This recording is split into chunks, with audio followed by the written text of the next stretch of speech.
మీరందరూ కలిసి ఒక మంచి వ్యక్తిని, రాజకీయాల్లో గౌరవాన్ని కాపాడే వ్యక్తిని, పార్టీని నమ్ముకున్న వ్యక్తిని మీరు ఎన్నుకున్నారు. ఈరోజు మనందరం కూడా గుర్తుపెట్టుకోవాల్సింది, ఇక్కడికి వచ్చినప్పుడు అవతల పార్టీ వాళ్ళు కూడా మనం ఎగతాళి చేయాల్సిన అవసరం లేదు. ప్రజలు పనిష్మెంట్ ఇచ్చారు. ఇదే హౌస్లో నేను చూశాను. 23 సీట్లు మాకు వచ్చాయి. నేను బాధపడ్డాము. కానీ ప్రజాస్వామ్యాన్ని గౌరవించాలనే ఉద్దేశంతో ప్రజాస్వామ్యుతంగా పనిచేశాం.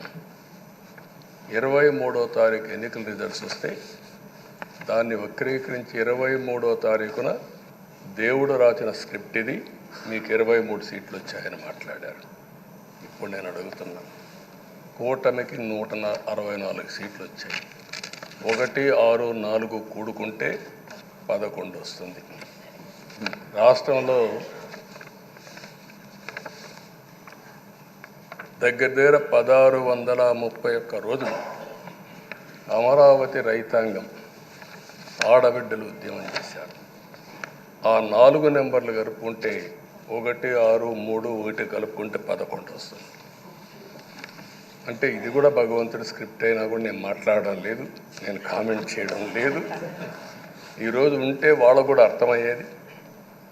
వాళ్ళు ఉండకుండా పోవడం అనేది వాళ్ళ పిరికితనం తప్ప ఇంకోటి కాదని చెప్పి కూడా నేను మీకు తెలియజేస్తున్నా.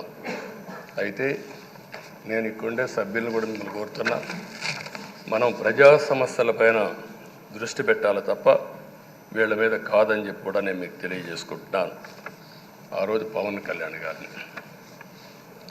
కళ్యాణ్ గారిని అసెంబ్లీ గేటు కూడా తాకనీయం అని పెద్ద పెద్ద డైలాగులు చెప్పారు. 21 సీట్లలో పోటీ చేస్తే 21 సీట్ని గెలిపించడం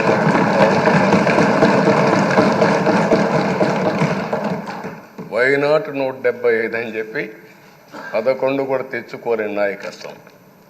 అంటే ఏ విధంగా మాట్లాడారు అనేదానికి ఇది ఒక ఉదాహరణ. ఆ రోజు పవన్ కళ్యాణ్ గారు చాలాసార్లు, నేను కూడా అన్నాను, బయట చాలామంది అభినందించారు. ఎక్కడ తగ్గాలో తగ్గడం, ఎక్కడ గెలవాలనో గెలవడం నేర్చిన వ్యక్తి పవన్ కళ్యాణ్ గారు. దానికి ఈరోజు మనందరం కూడా గుర్తుపెట్టుకోవాల్సింది, రాజకీయాల్లో సుదీర్ఘమైన రాజకీయాల్లో ఉన్నాం. మొత్తం కలిసి 16వ సభ. మీ అందరికంటే సీనియర్ మోస్ట్ నేను.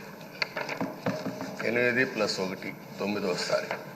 అంటే 16 సభల్లో 16వ సభ 9 సభల్లో ఉన్నాను.